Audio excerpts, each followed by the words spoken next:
Masaru Mizu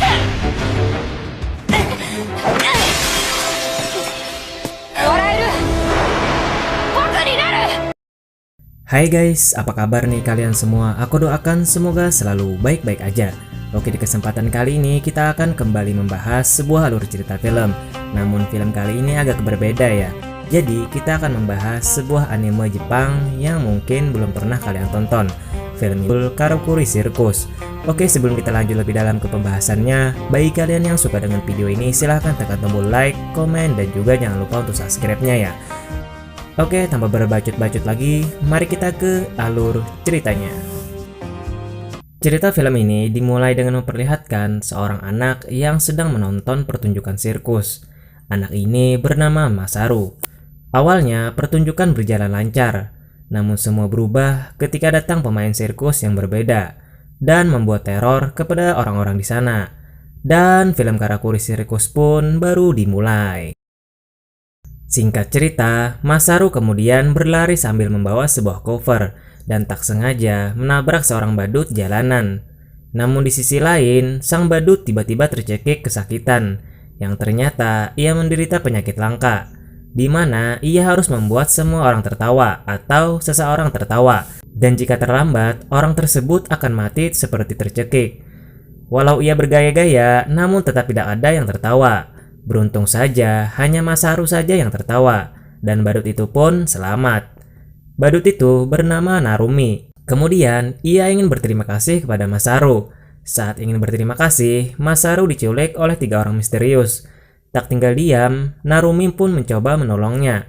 Namun, penculik tersebut bukanlah manusia seperti biasanya, melainkan seperti boneka yang bergerak sendiri, membuat Narumi terheran-heran melihatnya.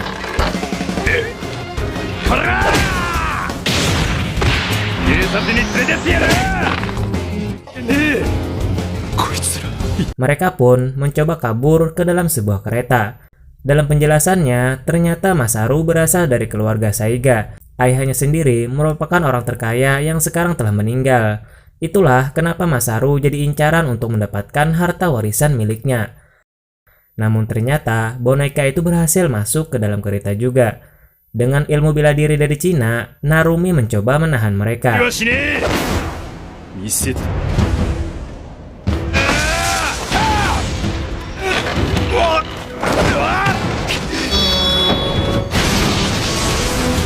Namun ternyata boneka itu berhasil menghentikan kereta itu hingga lepas kendali.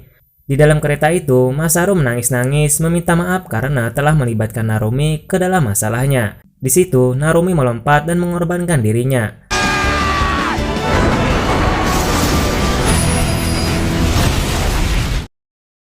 Walaupun sudah begitu, tetap saja Masaru dihadang boneka tersebut. Di saat Masaru ketakutan, muncullah seorang wanita yang bernama Shirogane. Wanita tersebut merupakan anak buah kakeknya dulu.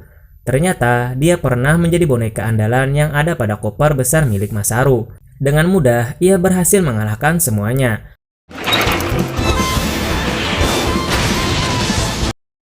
Akan tetapi, saat Narumi kembali, Shirogane malah menganggap Narumi sebagai penjahat. Saat ingin menghentikan mereka, Masaru malah kena pukulan. Di sana, Narumi ingin membantunya, namun Shirogane tetap saja menolak karena tidak mempercayainya. Walaupun sudah berkeliling, namun tidak ada yang mau berhenti untuk membawanya ke rumah sakit. Karena Shirogane berpakaian seperti itu. Narumi pun pada akhirnya memaksanya untuk mengikutinya. Lalu sampailah ia ke seorang dokter kenalan dari Narumi yang membuat Masaru masih selamat. Namun lagi-lagi datang seorang musuh yang memiliki boneka tangguh. Boneka-boneka seperti itu mereka sebut dengan Karakuri. Nah, di situ mereka pun beradu Karakuri.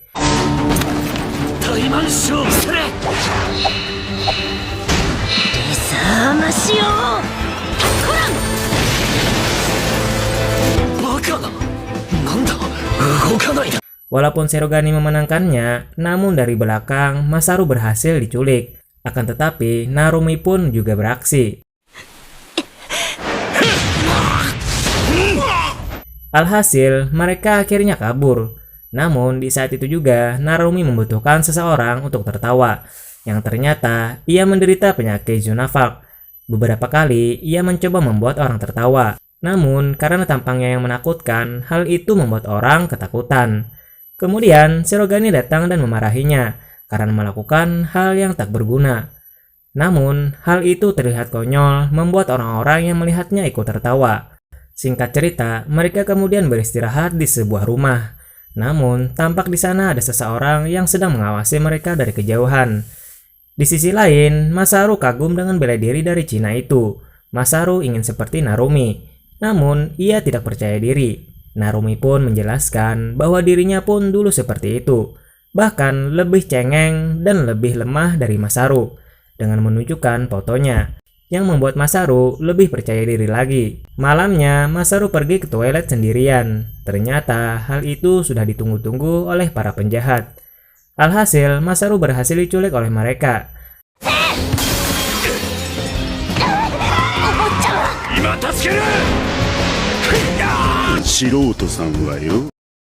Namun, datang penjahat sebelumnya. Sebut saja namanya Eryu.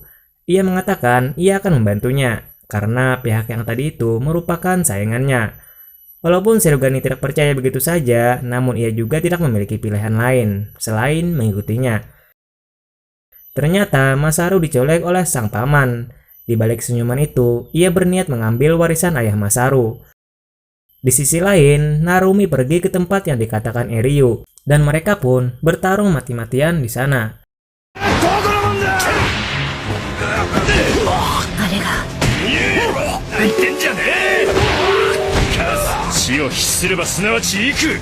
Hingga mereka bertemu dengan lawan yang cukup tangguh, dengan karakuri berupa kemampuan bom.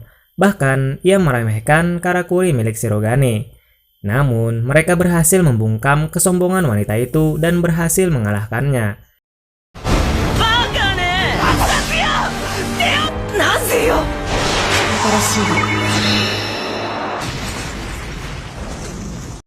Di lain cerita, Masaru berusaha kabur dari sana, namun sang paman mengejarnya dengan tatapan yang mengerikan dan memaksanya untuk menjadi anak angkatnya. Masaru tentu saja menolaknya, sehingga membuat sang paman terus-terusan menyiksanya dan memperlihatkan dua temannya mati, yang padahal mereka masih hidup. Hal itu menjadi kesempatan Masaru untuk kabur dari sana. Melihat perjuangan teman-temannya, ia menjadi teringat dengan perkataan Narumi yang tidak boleh menyerah dan berusaha lebih kuat lagi. Hal itu membuatnya memberanikan diri untuk terjun dari atas menara. Namun di bawah sana, nampak Eryu hampir dibunuh, dan beruntung saja Masaru jatuh di kepala musuh Eryu. Di situ juga dirinya terkejut melihat mata Masaru yang berbeda dari sebelumnya. Tiba-tiba, Masaru mengatakan bahwa ia ingin menyewa Eryu dengan harga yang mahal, agar mau menjadi sekutunya. Dan nampaknya Eryu mau menerima ajakannya. Sebelumnya, Shirogane terjatuh saat sedang mencari Masaru. Narumi yang kebetulan penyakitnya kambuh mencoba untuk menolongnya. Namun pada akhirnya, ia juga ikut terjatuh, sambil melindungi Shirogane, yang membuat badannya ikut terluka. Di situ, Narumi mencoba membuatnya tertawa. Namun lagi-lagi gagal karena Shirogane dilatih bagaikan boneka yang membuatnya tidak memiliki perasaan. Namun anehnya, walau tidak tertawa, penyakitnya telah hilang sendiri. Singkat cerita, Masaru dan rekannya tiba di ruangan si paman, dan ia terkejut melihat dari CCTV Narumi telah disiksa oleh si pembunuh. Sang paman kemudian membuat perjanjian agar ia mau menjadi anak angkatnya, dan tentunya akan melepaskan mereka berdua. Di tengah kebingungan itu, Masaru melakukan gerakan yang pernah dilihatnya dari Narumi. Pada akhirnya, Masaru berhasil bertemu dengan mereka. Pembunuh itu lagi-lagi datang yang ingin menangkap Masaru. Hal tersebut membuat Narumi sangat marah karena melihat Masaru babak belur. Hingga mereka berdua berhasil dikalahkan dan menyuruh Masaru untuk lari. Namun ia bertekad agar tidak akan pernah lagi meninggalkan teman-temannya dan mengambil boneka milik Shirogane. Asal kalian tahu, menggunakan boneka itu sangatlah sulit. Bahkan Shirogane saja mempelajarinya seumur hidupnya. Sedangkan Masaru hanya melihat gerakan dari Shirogane. Lalu terjadi ledakan di sana, yang membuat mereka terpaksa menggunakan tali. Shirogane didahulukan oleh mereka, namun tiba-tiba Masaru terperosok, membuat Narumi kembali menyelamatkannya. Yang padahal penyakitnya kembali kambuh.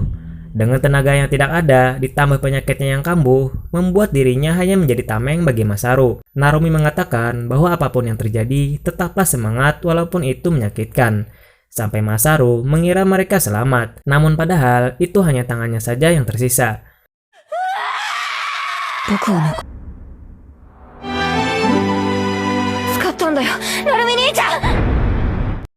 Dua bulan telah berlalu, kini Masaru menjadi anak dengan harta berlimpah, juga kembali bersekolah. Walaupun kaya, ia lebih memilih berjalan kaki ke sekolah. Shirogane juga ikut sekolah dengan Masaru. Seperti sekolah pada umumnya, pasti terdapat bocah nakal yang sering membuli Masaru.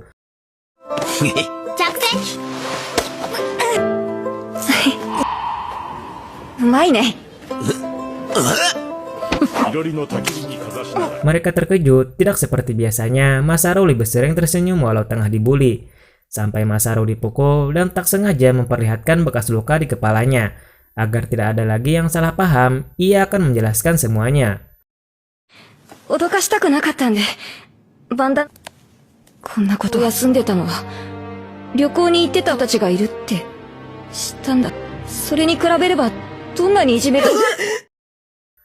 Setelah kejadian itu, tidak ada yang berani lagi untuk menjahili Masaru. Di sisi lain, Shirogane nampak dikagumi semua siswa. Mengapa tidak? Sudah pintar belajar, memasak, terlebih lagi ia sangat unggul di bidang olahraga. Hingga ia disuruh untuk praktek oleh sang guru. Namun yang ada, itu terlihat seperti pertunjukan sirkus. Dengan gerakan yang lihai, lagi-lagi membuat orang-orang takjub melihatnya.